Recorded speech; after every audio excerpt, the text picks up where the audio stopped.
Good evening, everyone, and welcome. Let's begin by acknowledging our presence this evening on the traditional lands of the Mi'kmaq, the ancestral lands of the Mi'kmaq Nation.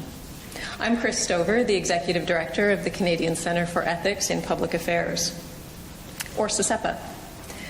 In a time when moral discussions are increasingly difficult to have, CSEPA is an organization well placed that creates the space for public conversations about ethics in everyday life.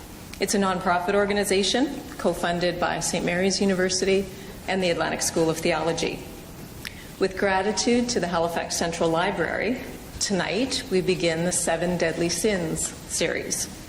This is a 7-part series exploring the personal and collective consequences of our thoughts and actions as we continue to grapple with these age-old temptations. And over the course of the next several months here at the Halifax Central Library, we'll explore current issues of the day under the themes of lust, greed, gluttony, envy, pride, wrath, and sloth.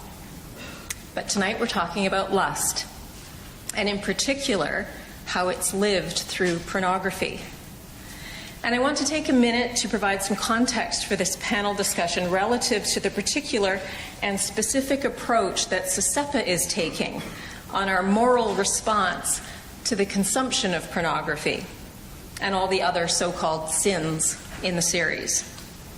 As an organization that's mandated to focus on ethics, our objective is to look at our moral compass on the issue, to hear one another, to listen to one another, to consider perspectives other than our own, and to create a space for a genuine exchange of ideas.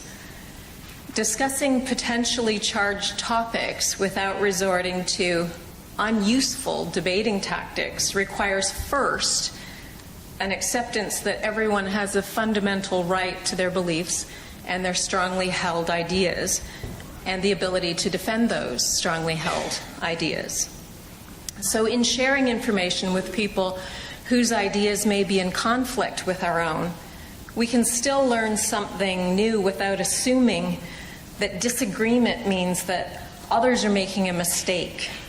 We don't know whether others are making a mistake or whether we simply can't see the rightness of their choices within the context of their lives. So for those reasons tonight, we'll try to respect the autonomy of those we encounter by listening. We've tried to assemble a wide variety of perspectives on the consumption of pornography, and while by no means exhaustive, it's our hope that any views that aren't represented on the panel can be contributed by you, the audience here, and those online through the question and answer period of tonight's program. And although it's not the intention of this panel session, the conversation may be triggering for some, both here in person and online, and therefore audience discretion is recommended. And I think this is CSEPA's first R-rated event. So now I'm going to introduce our moderator, the Reverend Canon Dr. Jody Clark. Jody Clark is an associate professor in pastoral theology, teaching in the areas of trauma studies, sexuality, personality theory, dying and bereavement, and as a teacher, researcher, and healthcare practitioner, in Jody's words, he enjoys exploring the complexity and messiness of the human journey. So I think we picked the right moderator for tonight's talk. He's published articles on themes such as psychospiritual diagnosis, character change, and human resilience. And Jody is also an emeritus member of the CSEPA Board of Directors. So please join me in welcoming Dr. Jody Clark.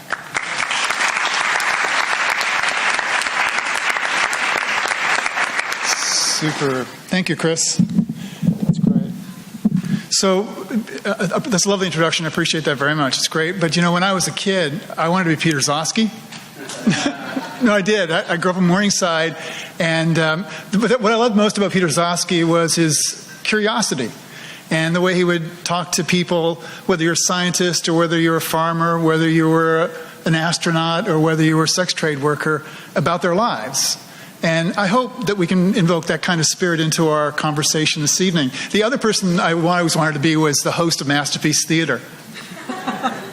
No, I thought that was like the coolest job. Welcome to the first in a 7-part series entitled The 7 Deadly Sins. And let's get off to a hot beginning with pornography and lust. Yeah, that's it. So I was as close as I've ever gotten to my childhood dreams tonight. So just a few things, a few issues that I think are critical for us tonight as we move forward. We have a live stream audience. Just so you know, about a half an hour ago, 45 minutes ago, YouTube pulled us. YouTube said, you're too hot a topic. We will not carry you. So we've now got a couple of other operations going. So we have a very dynamic staff at SESEPA. So we're online. We're just not YouTubed. We'll have to take that with YouTube later. So they also, with regard to cell phones, you all know those rules. If you wouldn't mind turning your cell phones off or just to vibrate, whatever works best for you, but so they won't interfere with this evening. As Chris pointed out, we work on being respectful, so just be really respectful both in the length of your question and the nature of your question. We're here really to explore and to examine, so that's going to be critical to our success this evening. We ask you to fill out the evaluation forms too. They've been circulated. So I think that's it. Now, the last two things, I'm going to set up our... each of our panelists, I'll introduce those people in just a second. Each of our panelists were asked to address 3 questions in their presentation. I think what I'll do, actually, is I'm going to introduce our speakers in alphabetical order, and then I'm going to give you the questions, and then you're going to have the panelists for about 3 minutes each, okay? Julia Beasley is Director of Public Policy with the Evangelical Fellowship of Canada. Julia has been with the Evangelical Fellowship since 1999. Her primary issues are domestic and global poverty, homelessness, prostitution, pornography, and human trafficking. We're delighted to have Julia with us this evening.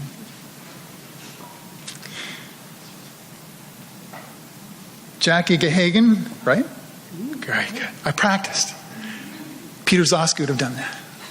Okay. He probably would have known it offhand. GAHAGAN is a full professor of health promotion and the head of the Health Promotion Division of the School of Health and Human Performance and the Faculty of Health Promotion at Dalhousie University. Many of you heard her this evening on CBC, so we're lucky to have Jackie with us tonight. Welcome, Jackie. Matthew Neumer. Matthew is a professor in the School of Health and Human Performance at Dalhousie. Matthew's research interests include HIV prevention and gay men's sexual health, with specific emphasis in health promotion, policy development. He's recently written a chapter in a book entitled The Dilemma of Young Gay Men's Sexual Health Promotion and Homosexual Hegemonic Masculinity. Good to have you with us, Matt. Great, thank you. Wanda Taylor. Wanda is the acting executive director of the Stepping Stone Association. Wanda is an author, filmmaker, and social worker. Stepping Stone is a non-profit organization that provides support and services to current and former sex workers, adult trafficked persons, and individuals at risk of entering the sex trade. Wanda, great to have you with us. And you were on CBC this morning too, right? See, somehow we all have that connection to CBC. And finally, Arnold VIERSEN. Got it? Practice VIERSEN's name. Arnold. Arnold's all the way from Alberta with us this evening, a member of Parliament for Peace River and Westlock, Alberta. He tabled a motion asking the Health Committee to examine the public health effects the ease of access in the viewing of violent and degrading sexually explicit material on children, women, and men. Great to have you here in Halifax with us this evening, Arnold. Great to be here. Here are the 3 questions that were posed to our panelists, and they will be responding in alphabetical order too. So here are the 3 questions. What are our moral frameworks around the consumption of pornography? What are our moral frameworks around the consumption of pornography? Question 2, how does pornography shape and influence how we express our sexuality? How does it shape and influence how we express our sexuality? And third question, how does it inform teen ideas about sex? How does it inform teens' idea about sex? Those are 3 questions. Each of our panelists have 3 minutes to respond. I'll turn it over first to Julia. Julia. Thank you. So I first arrived at the issue of pornography through my work on prostitution and human trafficking, so these issues of sexual exploitation. And in that work, I kept coming up against the issue of pornography. And as I started to dig a little bit deeper, I came to think that there was an injustice there that was fueling these other injustices that we were working to address. So the EFC's engagement on issues is guided by a number of biblical principles. So these would include something like the belief in the dignity of the human person, care for those who are vulnerable. So my moral framework in looking at this issue starts there with justice, with dignity of the person, care and concern for those who are vulnerable. But it's also very much fleshed out by looking at what this means for women's safety, women's rights, and women's equality. Pornography has never been what it is today. It's also never been as accessible or as ubiquitous. And so much of what is out there at the click of a mouse or swipe of a finger is violent, degrading, dehumanizing, and for the women, profoundly body punishing. And the nature of the porn industry, we're talking about an industry, combined with what we know about how it impacts the brain, means that it is ever expanding, ever pushing the boundaries, and all the while kind of shaping what society considers to be normal. Pornography normalizes violence against women, sexual harassment, sex acts that debase women. And I would argue that a society where violent, degrading pornography and sex are interconnected is not good for women. It normalizes extreme objectification, which teaches both boys and girls that a woman's primary or sole value is in her sexual desirability or performance, which undermines girls' rights to full equality. Porn also blurs the lines of consent in dangerous ways. Porn sex is often aggressive and abusive, and the women's needs don't really matter. This is mainstream. In fact, women are often depicted as enjoying violence and abuse. And we have studies that tell us that when the earlier boys are exposed to pornography, the more likely they are to engage in non-consensual sex as adults. We know that negotiating consent is a problem among teens and college-age students. We've seen all kinds of cases of this. So we're adjusting school curricula and we're developing educational programs. But I think that as long as they are getting the message that consent doesn't matter in the much more potent learning environment of online pornography, we're not going to be effective. Pornography was never meant to be educational, but it is a very powerful teacher. And based on what we know about how we learn, how our brains encode information, we can say that online pornography particularly is really the perfect learning environment. And it has become the primary sex educator of kids today. What it teaches, though, about men and women, about how they are to behave and to relate to one another is harmful and I think dishonest. So what is the impact of kids viewing this material and absorbing its lessons before they've had their first crush or even held hands? Porn teaches that sex isn't about intimacy or caring, respect, or love, certainly. That sex is adversarial, that it's about taking, overcoming resistance, that violence in sex is normal, that women are to be or like to be dominated or humiliated. It teaches sexual narcissism, the idea that my pleasure is more important than someone else's pleasure or pain or humiliation or certainly exploitation. And it teaches sexual entitlement. I have to breeze through this, don't I? So it also has a powerful influence on sexual conditioning. So this is what arouses us, how we become aroused and by what.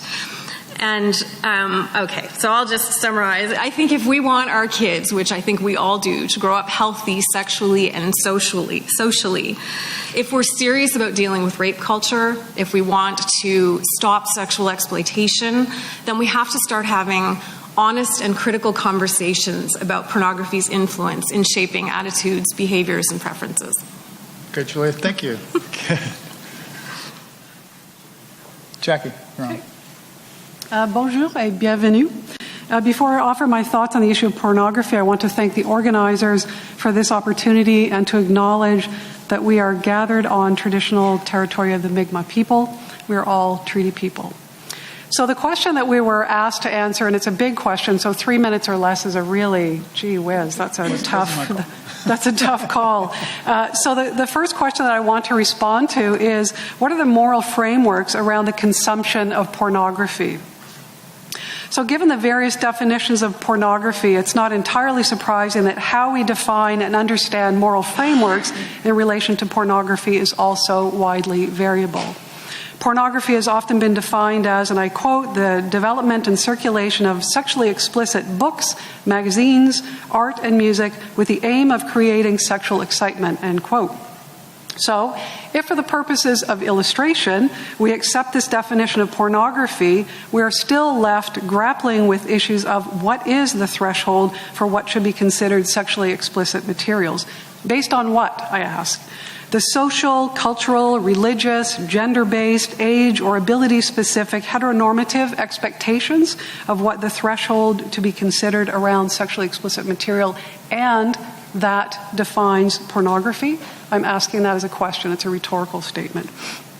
Moral frameworks and theories are also widely variable in terms of their definitions and are influenced by an array of macro-level or structural frameworks such as feminist, intersectionality, political economy, legal theories or frameworks on the one hand, and micro-level or individual frameworks on the other, such as social control, survival sex, gender-based violence, sexual exploitation, life course, including early abuse and addiction factors that are related to involvement in pornography.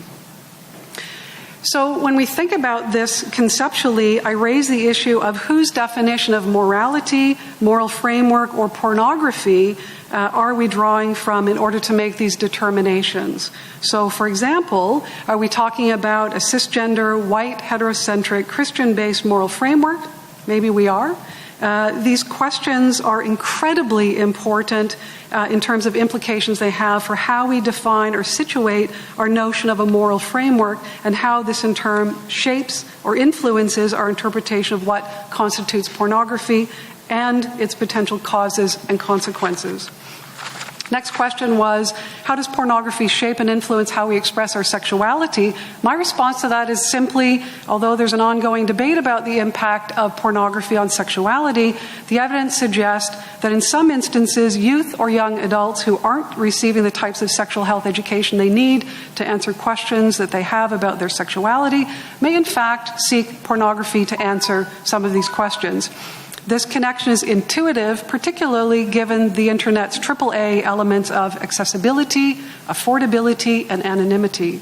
So the bottom line then is, as a society, we have expended an inordinate amount of energy in various, oftentimes failed attempts to prevent access to pornography in the Internet age. As I mentioned in my expert testimony to the House of Commons Standing Committee on Health regarding pornography, we need to rethink our approach to sexual health in Canada, including our approach to pornography.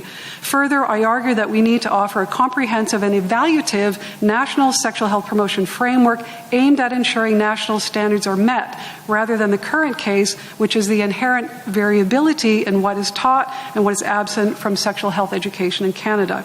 In conclusion, as stated by our former Chief Public Health Officer of Canada, the rates of sexually transmitted and blood-borne infections among youth and young adults in Canada remains highly problematic.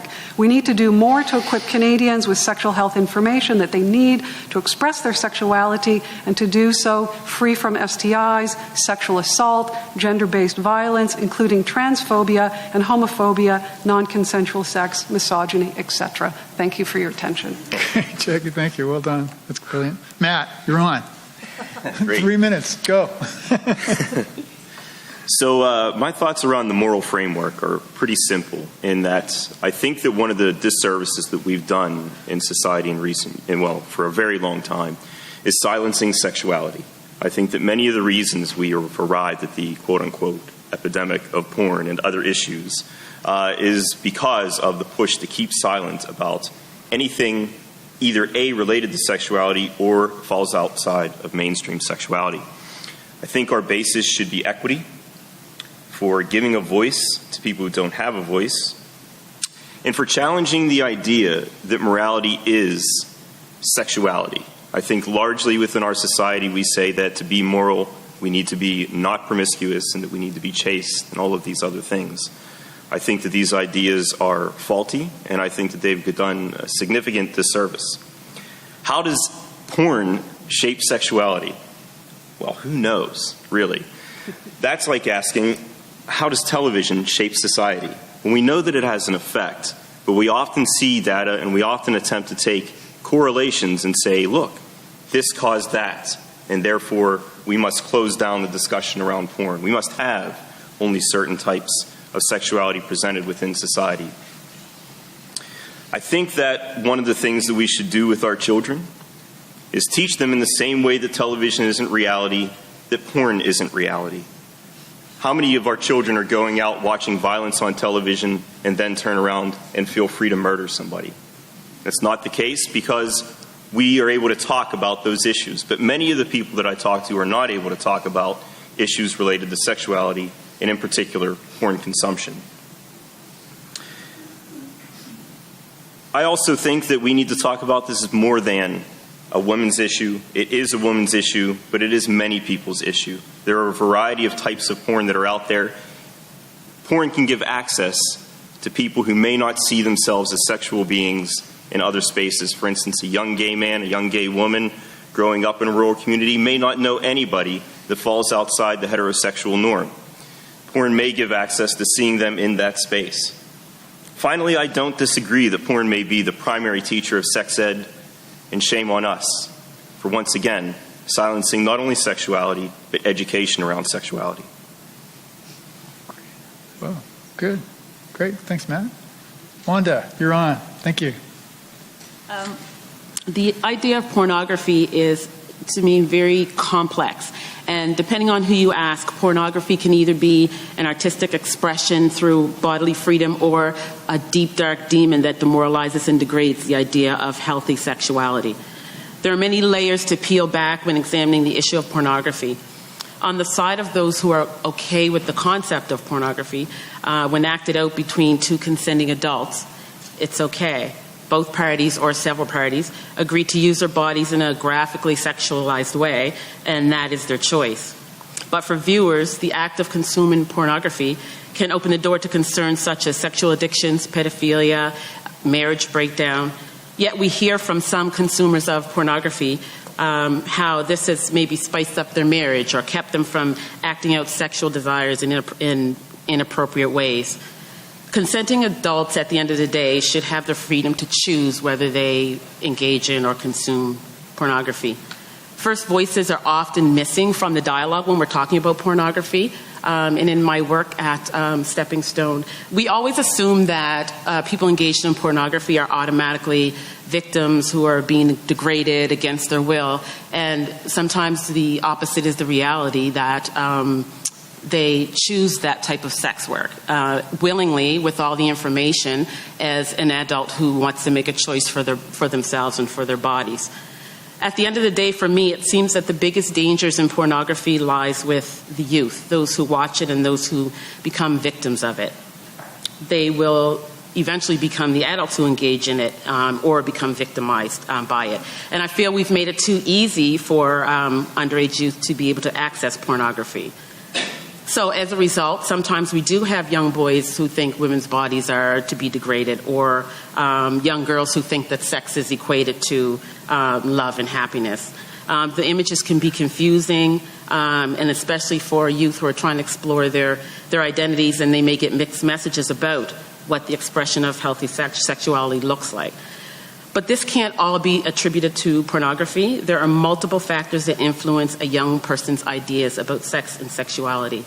And a lot of my thoughts about the issue are influenced by some of the backstories of the sex workers that I hear and that I work with.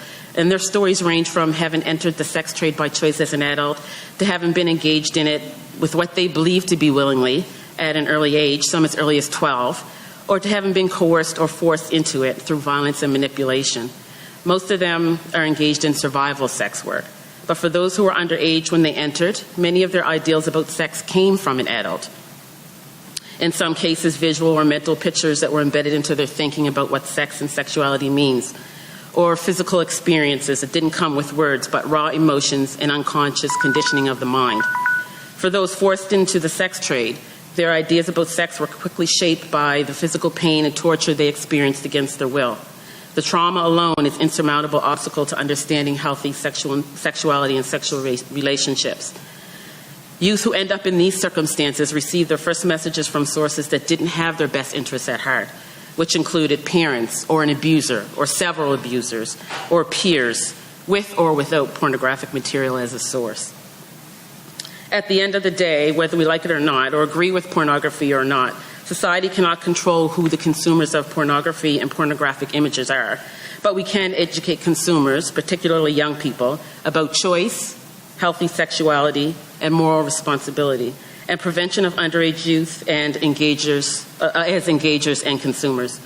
We can do this by taking the mystery out of pornography and pornographic production, including the recruitment process and how people are brought into the world of pornography, and give society, including youth, some real information about the buying and selling of sexual services. Great. Wanda, thank you so much. Arnold, you're on.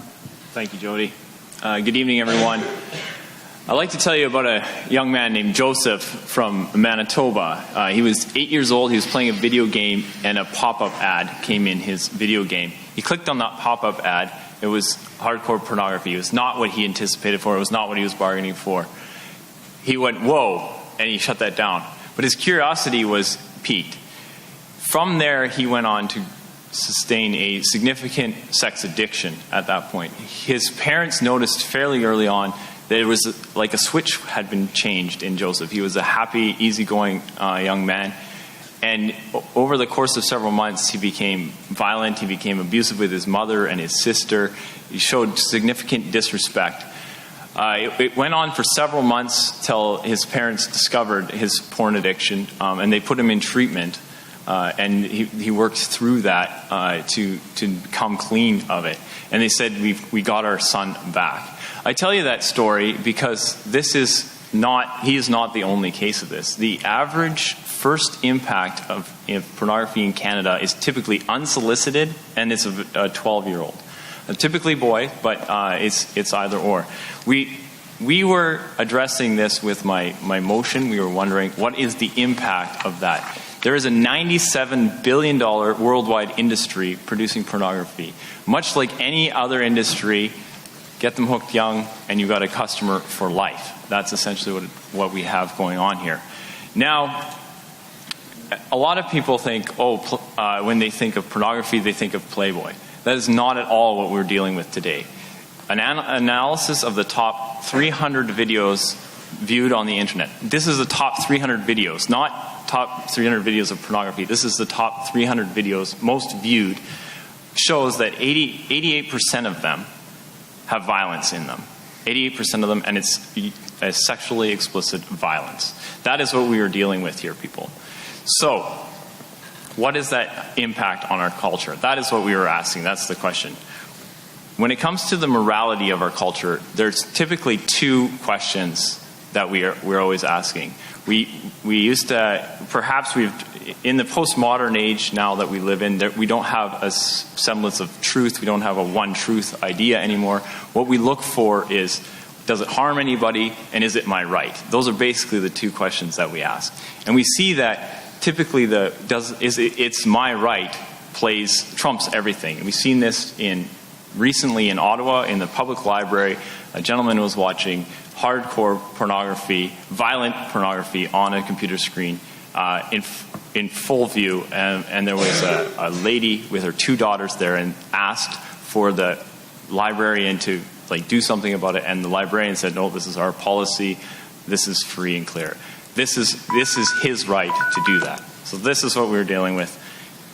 I'll sum it up with this. If we have a shared desire to see young boys to grow up to have valuable relationships, to value and respect women with dignity, and if we care to have young girls that grow up to be healthy women, free from sexual violence and objectification, we need all of us to address this for our children. Thank you. Great, Arnold. Thank you so much. Great. Good. We're going to move as quickly as we can to your questions to the panel. But I'll open with a question. Whoever would like to grab it can hold it and run with it if they'd like. But what's the engine behind pornography? In other words, what is it that's driving it? Because it had been for a very long time a huge economic engine. We're seeing that dissipate recently. I mean, it's really fallen off the radar screen. But what's driving it? Is it a cart or horse thing? What's driving it? Yeah, I'll jump on that one. Sure. There is three things, I think, that are driving it. First of all, we're seeing it with social media. That's one of the things right off the get-go. Social media, the idea of novelty, our brains like novelty. There's a dopamine release. We like the likes that we get on Facebook. Right off the get-go, there's the idea of something new, something shiny. Combine that with our sexuality. Everyone knows that your sexuality is a dramatic part of our human experience. And so you combine that. Plus, in often cases, you have violence, which induces a fight or flight symptom, which is an adrenaline rush. So you combine those three things, that is perhaps why we are seeing the significant increase in the marketing and in the use of pornography. So that's my take on it. That's your take? Arnold, thank you. Anyone else want to jump on that one? Yeah. Jackie, go ahead. Thank you. At that one. Okay, so everybody kind of knows what misogyny is, right? So the fundamental sort of hatred of women. So I think actually that's a key driver that Arnold missed out on. So I think that the issue of misogyny in all of our institutions. So when you're born a baby boy in blue or a baby girl in pink, that follows you from birth to death. That's a very important imprinting, social imprinting, that follows you throughout your life. So I think misogyny is a piece of the puzzle that we really need to unpack and understand in terms of this issue of what's driving pornography. You've already alluded to the issue of money, Jody. You know, this is a multi-gazillion-dollar a year industry, money in a capitalist economy. $97 billion. Thank you, Arnold. So big business. So there's lots of money to be made. So for me, it's the issue of, is there consensual agreement for people to exchange sex for money in the form of pornography? Is there unfair inducement? Is there misogyny? Is there violence? Those key pieces need to be unpacked, but I think the sort of temporal order would suggest misogyny is a driving factor of the porn industry. I'll just put that out there. Great, good. Matt, do you want to weigh in? I think everybody likes to masturbate. Yeah?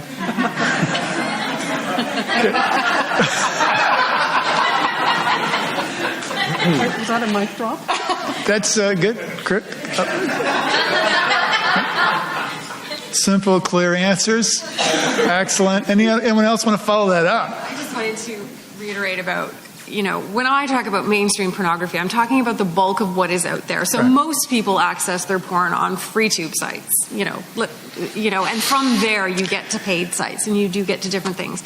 But this is a massive industry.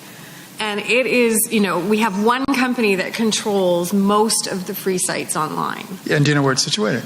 Oh, yes, I do. Where is it situated? It is now situated in Montreal. Oh, yeah. Yes, they've moved their central operations to Montreal. They've been in Canada for a long time, but now the bulk of their staff and the bulk of their operations are in Canada. Mm-hmm. And they own, I'm not going to ask for you to raise hands, but I'm sure most of anybody who looks at these sites, it would be the sites you look at, they own. They own the four biggest ones. Yeah. They are a well-oiled machine, and they are interconnected with all kinds of other businesses and corporations, credit card companies, technology. So that's what's driving it. Mm-hmm. They are massive, they are influential, and they are interconnected with all kinds of other forms of media and technology. Good. But so is Google and so is Mazda, right? Yep. So, really, we need to kind of put this in a context. Google and Mazda have different impacts on our brain and on our physiology when we, when we look at their products. I think you have to understand the brain physiology and the unique effects that pornography has on us when we watch it. Okay. Did you want to handle that question, or you want to? Great, thanks, Wanda. Well, I just want to say too that on the other side of it, of the people who are actually like engaged in the act of pornography, there's a whole buy-in for them as well. Because if they're people in the sex trade, it's just the same as if you were an educator. So you're a teacher, you make this much money, and then if you're a principal, you make this much money. And so for people who are engaged in the sex trade, there's a whole buy-in for them as well that to get to that level of being paid to be in pornographic videos. There's a whole buy-in for them, and so that also ramps up that market because they're all now trying to do that as well. Great. Super. Thank you. Good. Did a good job. Did you want to get in one more time, Arnold? I was just gonna we were bringing Google and Mazda into it. What's interesting is that Pornhub gets more visitors every year than Amazon, Netflix, and Twitter combined. That's profound. And in 2016, 500,000 years worth of content was consumed. Like, this is huge. That's like 12 minutes worth of content for every man, woman, and child on the planet. So just to throw out a stat there for sure. Super. Good. Okay. We got lots of stats, lots of data out there. Let's see what your opinions and thoughts are and questions. Questions from the audience. Back up far corner. Do we have mics? Sorry. Okay. So I'm coming from the position of an 18-year-old. So I have a very different view on pornography and access to pornography than probably a lot of people in this room. And I was really struck by Arnold's story because when... Oh, wait. I'm just going to run around tonight. I got 50 on. At a young age, probably between 8 and 10, I'd say, I was on the internet and came across, honestly, I don't remember many details about the pornography that I came across, but like you said, just a pop-up ad.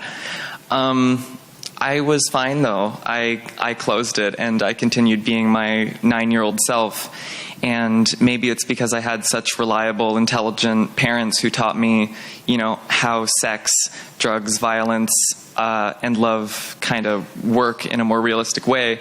But I don't think that being exposed to a little bit of pornography at such a young age distorts everyone's point of view on it. And I guess that was less of a question and more of a statement. My apologies.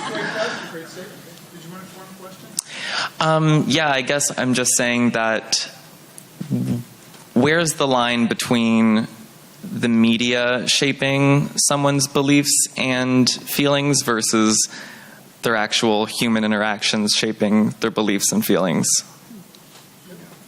It's an interesting one, if I may. Well, I think one of the things that gets people mobilized oftentimes is whenever we bring up the topic of childhood sexuality. The conservative right has done it numerous times over the years to counteract things like comprehensive sex education, the very thing which would have, in theory, taught young people in the education system. Because the reality of it is, whenever I ask my students how many have parents that talk to them about sex, porn, and so on, very few of them get that interaction that you had. It's right around 10 to 20%. But if we start to say and bring a moral outcry around children's sexuality, then we get people really amped up. And we use this for a lot of different things. And I think that that's one of the tools that's out there that we see. So when we tell anecdotal stories and we say, they're in danger and the poor children are going to lose their innocence, what we're actually trying to do is close down that discussion and take the moral high ground. But I don't necessarily see it that way. So thank you for your point. Else? I can respond to that a little bit. Arnold. One of the interesting things is that we've watched erectile dysfunction in 18 to 35-year-olds. Since 2006, it is up 30%. 2006 is when the first tube sites came into force. There hasn't really been any major diet changes since then. There hasn't been a lot of other social interaction changes. But the one thing is the pornography available widely, freely on tube sites. So that's an interesting stat on that. The other one is the Libya rhinoplasty surgeries are up significantly as well for 12 to 15-year-old girls. Like, where is this coming from as well? So these are just some of the things that we were looking at with that committee, the impacts on society, particularly the health impacts. These are important questions to ask. 2006, first tube sites. Since then, we've seen significant changes in society. Good. We now have 2 mics out, so if you want to come down to a mic, you're welcome to come down to a mic. Sorry, I saw your hand too. So if you'd like to go to that mic, I'll take this question here, and then you can take the next question, and then I'm going to go online. We have a couple of online questions. So I'll give her that next question, and then you can have the question immediately after. That's okay. Go ahead. I wanted to just build off a little bit what was said a minute ago about sort of the idea of protective factors. And I think that we've seen in a lot of different zones that abstinence doesn't work in a variety of different things. You know, like we can try and close down access, but realistically in the age of the internet, that's not going to happen. So then what are the protective factors and what are the routes that we want to do that aren't necessarily punitive or about trying to restrict access? And is that something which either Julia or Arnold you want to speak to? Because I think everyone agrees that there are harms at play and that we do see some of these negative aspects, but I'm curious what your responses are to that young man in terms of how parents speak about sex, how as a society we speak about sex, and also the question of, you know, do you think ethical porn exists, and what would that look like for either of you? So that's a really good question, and I'm glad you raised that, because I love hearing stories like that, you know, you had parents who talked to you about these things and who were open and honest and had these conversations with you. And one of the things, oh, she went away. I don't know where she went. One of the things I do say to parents everywhere I go and everywhere I speak is we have to be talking to our kids about sex.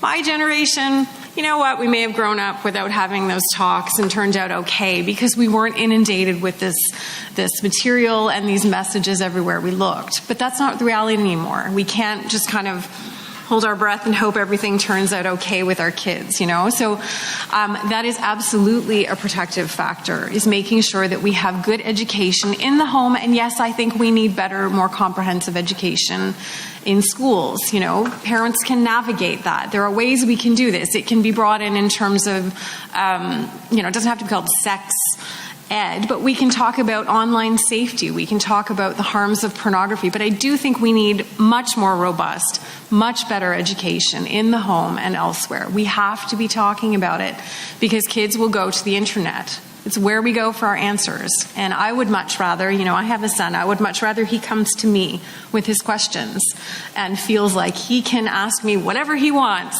about anything he wants to know or anything he's heard or seen, that he feels comfortable enough knowing that he can come to me, he's going to get an honest answer, he's going to, you know, it's not going to be kind of tiptoeing around and not really getting to the heart of what he's asking. So I think, you know, the first line of defense really is that open, honest relationship and conversation with our kids. We have to be doing that. I can address that to some degree. I think we've kind of touched on it without actually saying it. The term informed consent, and I think that that's a very important part of pornography use, is that we need our children to understand that this stuff exists on the internet. It's available, but if you use it, there are consequences in your life. Meaningful relationships may be something that's harder to come by.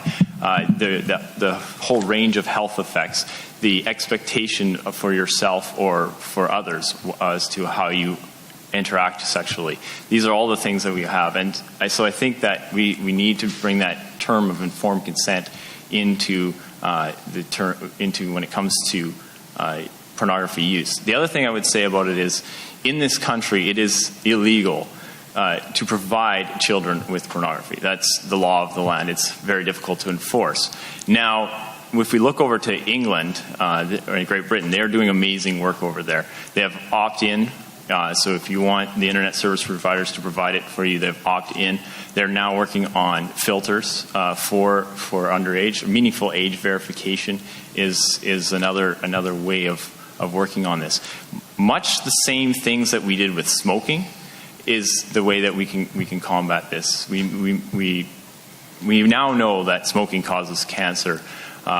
We did like a 360-degree around a young person as to smoking is legal, but there's a whole bunch of ramifications that you need to know about. And we made sure we did public ad campaigns, we did health campaigns, we did education in the school, we did all of those things, and we need to do that with pornography, I would say. Great, good. Sorry, did you want to get in, Jackie? Go ahead. Yeah, I do. So I also want to point out the reality that in Ontario, where the sexual health education curriculum was being changed, it was challenged by parent groups. So parent-teacher groups were up in arms. They didn't want to see any changes. They didn't want to have people talking about homosexuality or contraception in the classroom to their children. So really, we've kind of got this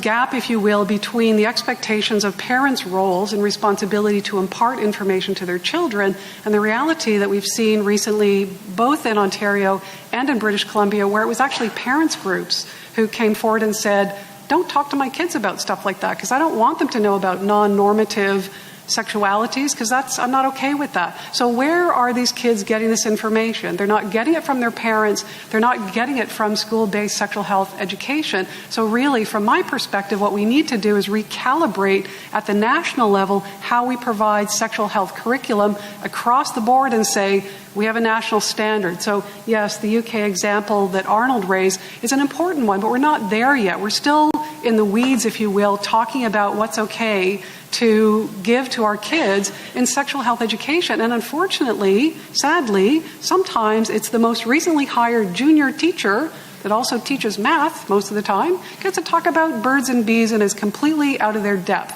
So really, if we're taking this seriously as a nation, I think we do need to draw on great examples of best practices from other countries, but we need to stop saying it's the parents, they're going to do it, it's the school, they're going to do it. We need to recognize there are significant gaps in our sexual health curriculum and work on that. Thank you. Okay, good. So 2 questions over here. So I work with women who were forced from the time they were babies to be victims of pornography, from infancy right till adulthood, mainly by their parents. And I do know that there is a change in pornography, in that gonzo or torture porn is much more prevalent than it used to be. In fact, it's the majority now, if I can quote Gail Dines and her research.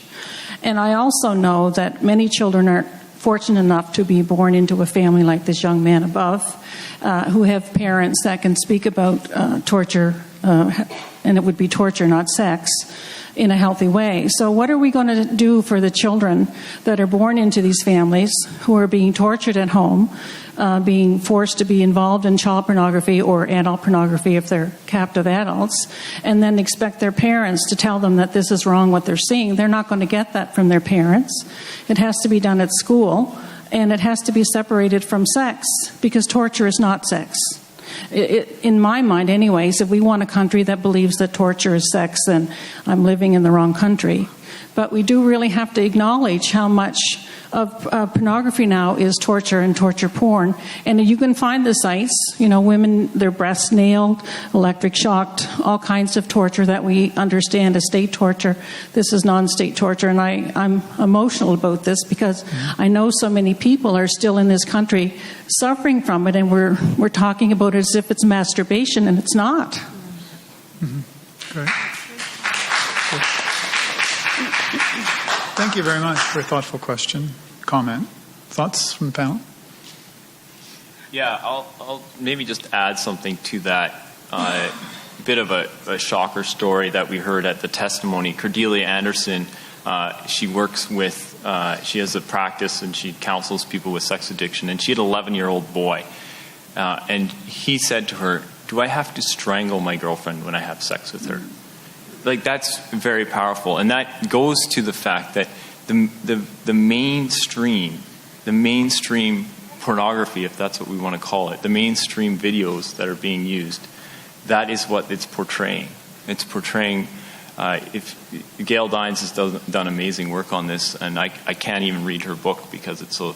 I opened the first chapter, is so gruesome to listen to, but that's what we're dealing with, people. Great.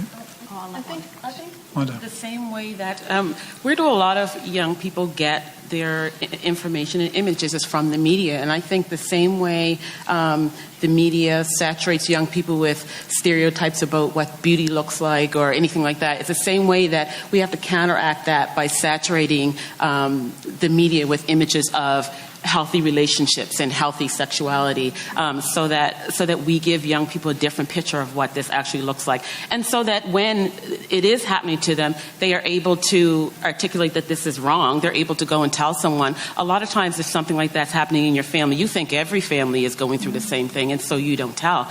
But if you are exposed to images of what healthy sexuality looks like, or a healthy relationship looks like, you know that what's happening to you is wrong. So we have to find more ways to empower young people to take more control of their own bodies and know what's wrong and what's right. So, this is an issue that always gets muddled up with these ideas of free speech and censorship, and we don't want to censor, we don't want to hinder freedom of expression and thought and speech and all these things. But the kind of material you're talking about, there are limits to free speech. We limit hate speech, right? And I think that the kind of material you're talking about, which is very easy to find on the internet, that could be considered, it's hatred towards women. It's not sex. It's, as we're all quoting Gail here, but as Gail says, making hate to women. It is hatred. The speech in the videos is hateful towards women. So I think we have the tools to deal with some of that material and restrict it under different laws that we already have in place. Child pornography, on Pornhub, you can go 1-2 pages in and there's child pornography there, right in a big, special big window for you to see. Maybe the girls aren't underage, but they're dressed up to look underage. They're made to look like they're prepubescent, and under our Canadian laws, that is illegal. So we have the tools to restrict some of that. We just need the will. We need the political will to do it. And that's why these kinds of conversations are so important, to say, we need to understand there is real harm. There's real harm being done to the people we see in these videos a lot of the time. There is harm done to people as a result of consuming this material because it becomes normal. This kind of behavior becomes normalized. And then it gets carried out on people. So I think, I'm just grateful that this conversation is happening and that you raised that question, because I think we do have the means of at least going after some of the worst that's out there and that's everywhere. We just, for some reason, we don't have the will to do it. So I don't think anybody's advocating for child or kiddie porn. I think we can safely say that. But I think that some of the assumptions that all mainstream porn is bad for people and is also violent is a conception that I can't necessarily agree with. I'm interested in what qualifies as violent in your statistics. I'm interested in, also relating what we see in porn to actual behavior. Those are really, really far correlations that we're attempting to connect. And I'm not saying that it doesn't happen, but I'm also saying that we can't base our judgments on these things because of assumptions that we make. That's another point. Also, is there no place within porn for BDSM? Are we going to silence other types of sexualities, of sexual preferences? Are we going to say that there's only one type, that it's only happening to women? We also see that type of, and I'm not talking about realistic necessarily violence against women. I'm talking about BDSM porn. I'm talking about it when it's applied also to men as masochists and also other types of sexualities. But we keep going back to there's one type of porn and it should somehow be restricted. I think the other thing too is, we're blaming a lot of this on sites like Pornhub, when every young person has access to a cell phone, and if they're in a room with a bunch of people and something happens, everyone has their phone out and they're taping it. That's happening too, and we have to address, if we're going to talk about that kind of stuff, we have to talk about everything. We can't just blame the internet when our kids are exposed to this stuff every day in every situation, and we're not always there with them. So we have to talk about the whole situation. Can I just follow up on Wanda's point? I'll do the same. Well, we have a lot of people with questions, so Okay. I'm sure we're going to guess- touch on a lot of these issues. I just have a question for Wanda a little Sure. bit. Is in her dealings with folks that work in the sex trade, have they seen changes in the types of requests? That's from my research is that the folks in the sex trade are saying, like, hey, we're getting people requesting to do things to us that 10 years ago never happened, kind of thing. That's Yeah, and I don't know if that's not really necessarily a new thing. That kind of thing has been going on because a lot of times the image of a sex worker is they'll do everything and anything, and so they've always gotten the crazy people who want the I don't want to say crazy people, but you know what I mean, people who are eccentric and want other Different kind of things. So I don't yeah. think it's not a new thing. Yeah, it's not a new thing, but okay, point well taken. I did acknowledge this woman here earlier, so if you'd like to ask a question, please. So I was really appreciative when Matt kind of briefly addressed the paradox that exists with like visibility and representation for people who consume porn who aren't necessarily heterosexual or cisgendered. So for example, in like my own upbringing, based on the family that I was in, I had no exposure to any cultural representation of like being lesbian. And now like being a gay woman, I'm almost appreciative of like the type of things that I was able to access, just so I was like, oh, that's how that works. Okay. So I was wondering, on the other hand, how do we limit kind of that type of porn being produced for the male gaze and like in the context of fetishization rather than actually being for the people who identify with it? Great question. Thank you. Yeah, that's a difficult one. I mean, I won't pretend that a lot of the lesbian porn that's out there is produced for the male gaze. I mean, it just is. But there are types of porn that are in specific places that are approved by lesbian organizations that are more female-centric. I mean, I don't think that we can ever escape patriarchy very easily anyway, at least not in our current society, particularly, when the conversation keeps going back to a one-sided thing. So, yeah, I'm not sure I gave you a good answer to that, but that's what I tried to make the point early on, that while I agree that we should be taught all of these things. I certainly didn't see my sexuality represented by anybody that I knew growing up. And, of course, I didn't have porn to get that, so I had to wait for the screen to come down very slowly, for those that are my age that remember that. And hide the dial-up from my parents. But, I wasn't harmed by that either. Great. I think if I can just address that a little bit. One of the things that you're talking about is meaningful relationships, and that I think is more and more we're seeing that there is a lack of meaningful relationships in terms of you can get your fix online rather than engaging in meaningful relationships. Our sexuality has become, as we move into a more my rights and it's not harming anybody, our sexuality becomes a more and more individualized thing rather than something that is to be shared with others. And I think that's again something that I don't know for sure on, but I think that that's something that happens when it's just on a screen, and it's that gets into like the whole neurology of it to some degree, as well as you create pathways in your brain that this is how it's supposed to work, and it's not necessarily the way it is. So, thanks for the question. Good. Here's a question from our online audience. Does consuming pornography always lead down a slippery slope? Always? That's the question from our online viewer. That's the slippery slope argument, right? Like Yeah. It's, does the slippery slope exist? I think just back to the good porn, bad porn.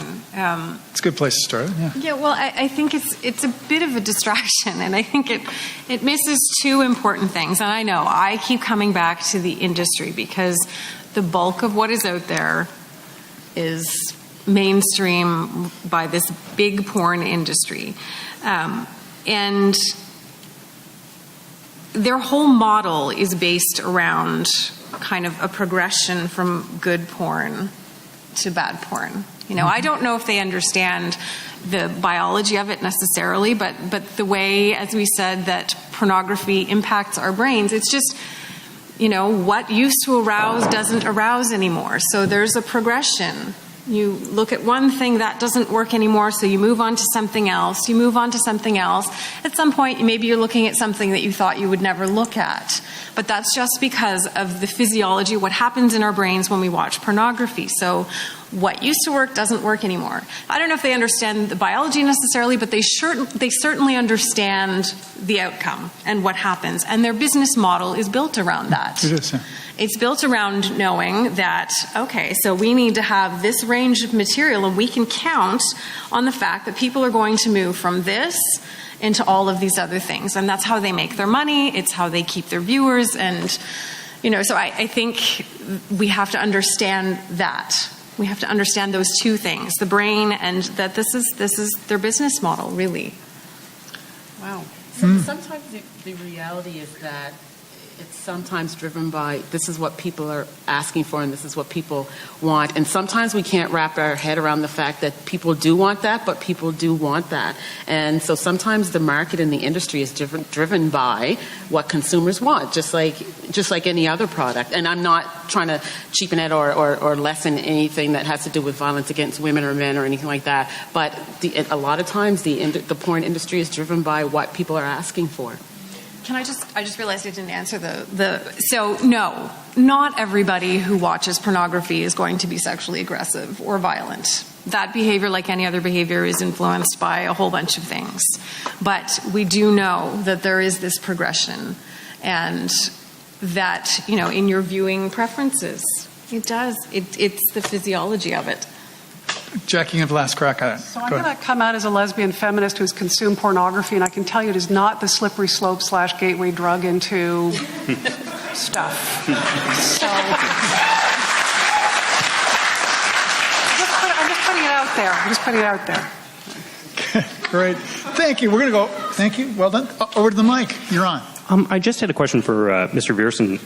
You quoted a statistic earlier on that suggested that of the 300 top videos, you'll have to forgive me if I misheard you, of the 300 top videos on tube sites, about 80% were violent or involved violent content. That's a pretty astounding statistic. So I want to ask you what the source of that is. I also want to ask you specifically about how violence is defined in that study, because it seems to me that there's a very serious risk in defining semi-violent or violent practices within sexual behavior. We may be over-applying certain values. We may be failing to recognize what is consent-based violence and what is not consent-based violence. And specifically, this has been addressed by the panel as well. The kink community, for example, is a small minority community, a minority sexual community. They have trouble representing to the broader public what is consent-based practice and what is not. They often put out sexually explicit material, for example, that has an instructional purpose in explaining specifically what is based in consent, what is not, how to practice certain risky behaviors safely, what is too risky to practice. And I would say that it's very easy for all of us to stigmatize that community by saying very easily, well, that's not my sex, that's not how I have sex. Who are we to say if we're not even having an honest discussion about what our own sexual practices are as individuals outside of our pornographic consumption?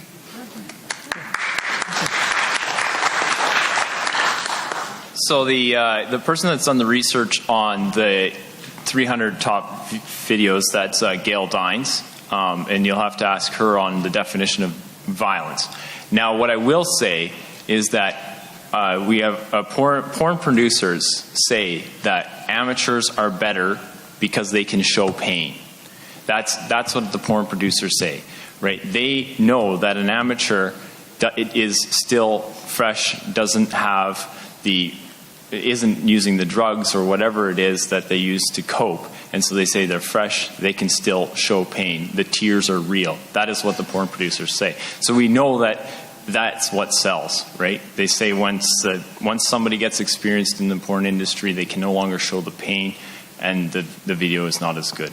That's all I can say to that. The definition of violence, I think a Supreme Court judge said it aptly. I cannot define it, but I know it when I see it. That study was a 2010 study. I don't know the names of the authors. I keep losing people when they walk away. I don't know the names of the authors offhand, but I can provide them to the organizers if people want it. And they did look at physical aggression and verbal aggression. So there was, they looked at the two different kinds of violence, and that percentage was the total of physical and verbal aggression. I think it was things like slapping, biting, choking. Oh, there you are. Slapping, biting, choking, that kind of thing. So it was a 2010 study. Matt, I'll let you take a shot. All right. So just to bring that point up, we're going to talk studies, Ferguson and Hartley in 2009. Current review examines evidence about the influence of pornography on sexual aggression and correlation in experimental and real-world violent crime data. Evidence for a causal relationship between exposure to pornography and sexual aggression is slim and may at certain times have been exaggerated by politicians, pressure groups, and some social scientists. Some of the debate is focused on violent pornography, but evidence of any negative effect is inconsistent, and violent pornography is comparatively rare in the real world. Victimization rates in the U.S. demonstrate an inverse relationship between pornography consumption and rape rates. Data from other nations have suggested a similar relationship. And so there was a 2015 meta-analysis done of so you can do this. You can do all night. Subject, no, seriously. Right? You can stack research up against each other. But there was a 2015 meta-analysis done of 22 studies from 7 different countries that does say there is a correlation that they're almost willing to say is a causation between consumption of pornography, frequent consumption of pornography, and attitudes that are conducive to sexual aggression and actually sexually aggressive actions. So, we can do this. We can stack studies back and forth against each other. Absolutely. You look like you want to get in. You're okay? We're going to go over to this mic. You're on. Hi. So I want to get back to maybe the moral framework question that started things off. None of your panelists explicitly mention religion, but 2 of you are kind of have direct roots to the conservative Christian political movement in Canada. And since the 80s in the anti-porn kind of camp, there's been a strange bedfellows between conservative Christians and feminists. And like a lot of conservative Christians sort of parroting feminist ideology, feminist ideas in order to attack obscenity, but not being there for the whole feminist program. So not being there, for example, for liberation around sexual orientation, not being there for liberalized and modernized sexual education in schools, not being there for reproductive freedoms, not being there for all of the whole suite of feminist arguments around women's liberation, but certainly willing to get in bed for this one issue, which happens to align with a conservative Christian view of obscenity. So I'm just wondering, because it hasn't explicitly come up yet, what the panelists see in terms of this moral framework question, what the panelists see as the relationship between the conservative Christian social movement in Canada and the current debates that we're having about pornography and obscenity. Brilliant. Good. So, Kevin, I did talk about it a little bit in my opening statement, but you're right, there could be more to it. So I will let the others respond since I actually mentioned it in my opening statement. So, I'm not sure what you mean by the relationship. We work on all kinds of issues with all kinds of groups with whom we agree. We understand that we don't have to agree on everything in order to come together for common cause. And this is an issue that we share common cause with a wide range of feminist groups, women's organizations, and others. And we come together for this purpose, and we agree, and we share ideas. So yes, you hear me spouting a lot of language that you would hear from feminists and from women's organizations because we agree. We share these same goals, and that is reducing exploitation, reducing violence, protection, and all of these things.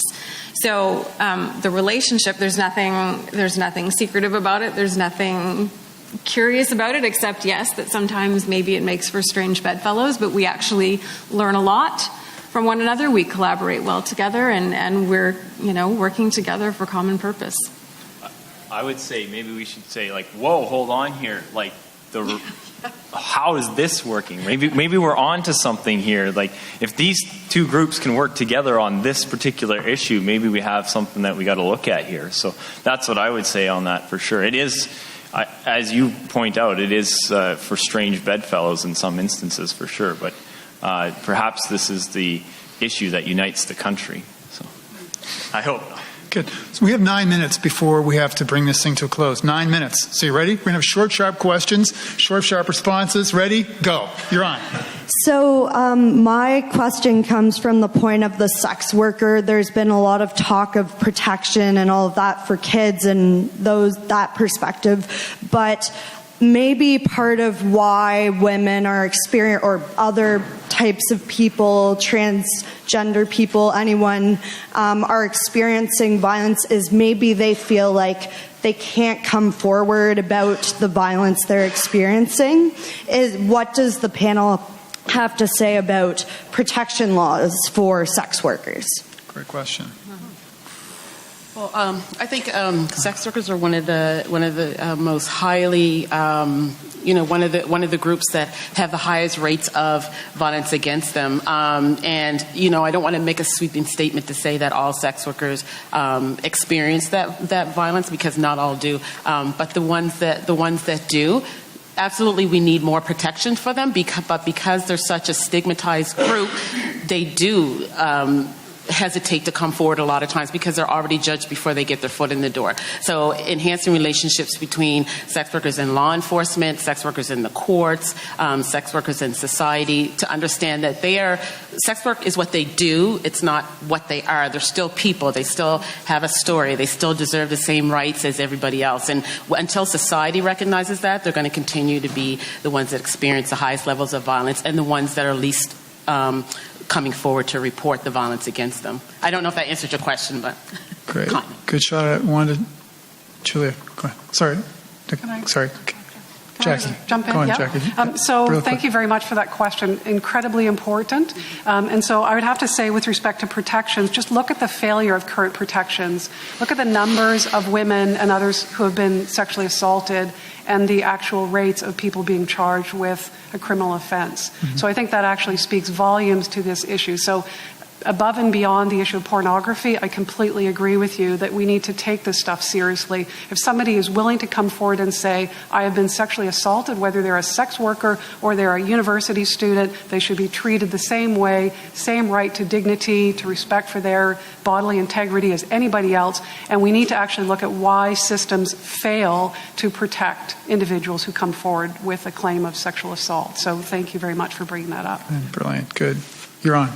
Okay, I'm just wondering about how if the people who are at the very top of the pecking order and deciding on what gets displayed in pornography versus things in general social media or in movies or in advertisements, if you look at the difference, there's a lot more diversity within the pornography industry. If you would think that there's a lot of range, there's a lot of demand that we said of preferences that are there, but then you look at the mainstream social media and the patriarchal undertone of everything that we see every day versus the things that we're going to access occasionally through pornography. I just see there's a very big difference, but we're not as necessarily concerned about the same messages of misogyny that we're sending through those everyday things that we're experiencing and the movies that we're paying for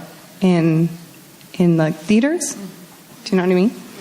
Yeah. I'm just wondering if there's a difference in who's getting to decide what's being distributed and why we're less concerned about the same messages of misogyny that are being displayed over here and the heteronormative messages versus things that we're much more concerned about the violence and not that there isn't violence in certain aspects of it, but there are people that have preferences to things and those things are consented to as well, that it's just been behind closed doors and not talked about as openly as here. So when we're allowed to talk about these things, hegemony or hegemonic masculinity is okay to be talked about in normal movies. Who'd like to feel that? Wow. I can take a crack at it. I'm not sure quite on the question, but one of the things one of the groups that I've been working with my motion, they brought forward the idea that we should take sexuality out of our advertisement, and they worked extensively with the wine industry in the United States to make it to take the women out of the shots and to sell their wine as wine, not tied to the sexuality. So is that kind of what you're going after? Yes, but I don't feel like women shouldn't be able to be expressed as sexual beings. I don't think that's necessarily a problem. It's the problem that it's for a male benefit, or that it's for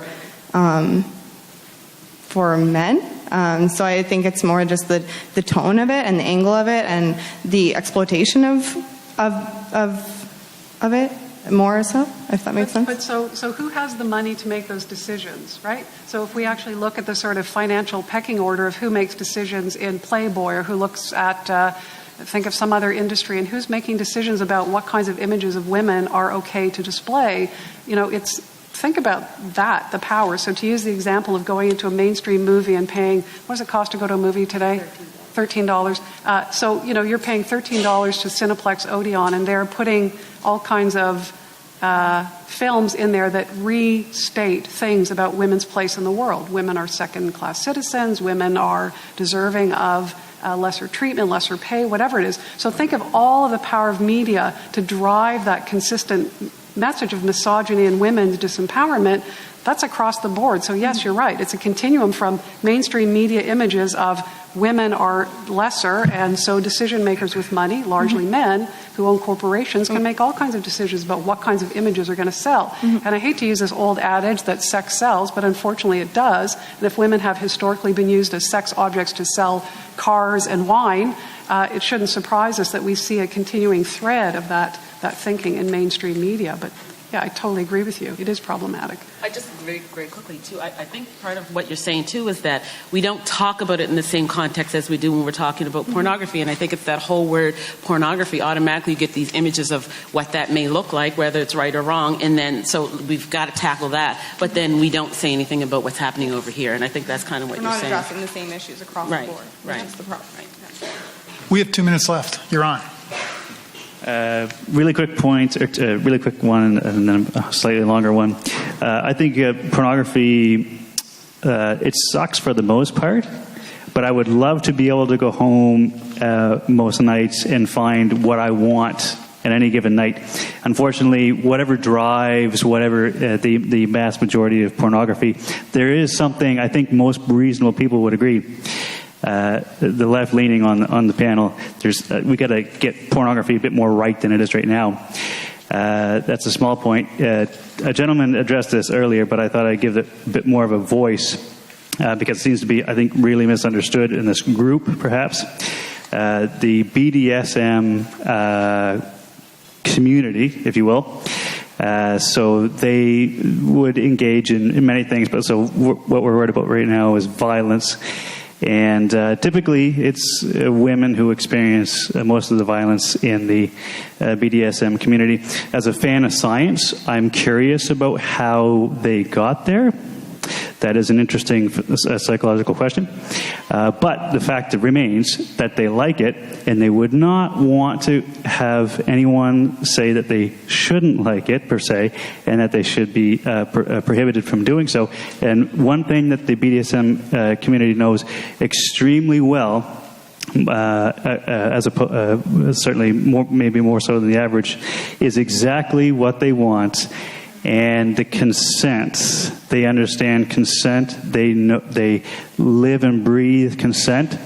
They know if they like to be hit in the face, exactly how they want to be hit in the face, if they want to be strangled, with what tools, how hard, and the list goes on and on. That sounds kind of awkward, but they know exactly what they want, and they enjoy sex at a very high level when they can achieve these things.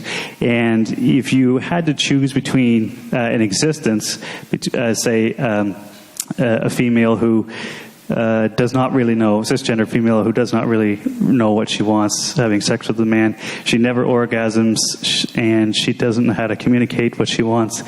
No one really so that's awful. They might have sympathy, but they wouldn't say it's awful.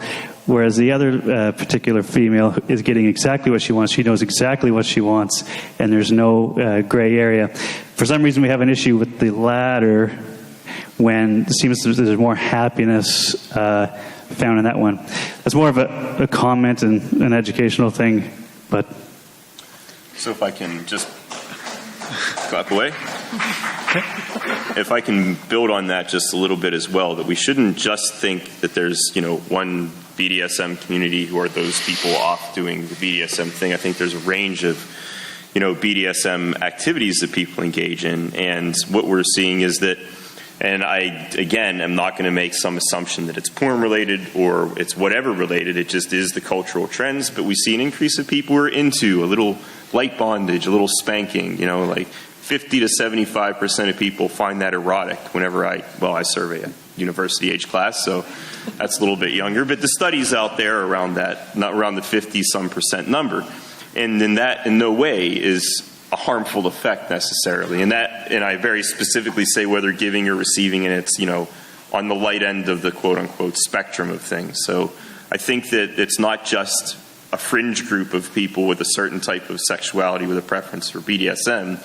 There's a whole range to that we have to acknowledge as well. Yeah, and I think what happens a lot of times is that gets confused with a woman or a man who is being degraded or humiliated or whatever. People confuse that with if that woman looks like she's in pain, then someone's taking advantage of her, and that's not always the case. And I think a lot of that has to do with education around people who are into that. Good. Final question over here. Okay, I just find there's a lot of vilification of porn here, which is, to each their own. But I was wondering, there is ethical porn, it does exist. There's queer feminist porn, which you pay for. Sex workers, get paid fairly. Have you ever considered, instead of being anti-porn, pro-ethical porn, in which everyone is treated fairly, and that way, you're hopefully, it's kind of the same as buying local. If you keep purchasing your porn, I know it sounds silly, but if you keep purchasing your porn, there's hopefully less people are watching free porn, and that kind of gives rise to sex workers and such. Great question. Good. Anyone want to jump on that one? Vegan porn. Vegan porn. Yeah. Fair trade, vegan porn. It's excellent. It's good. I think part of what I was after with my moral framework was the issue around equity and consent and those things. I think, not only in terms of porn, but the things that primarily drive or find people in the sex trade and trafficking, all the things are economically driven, right? It's economic inequality at the root of all of it.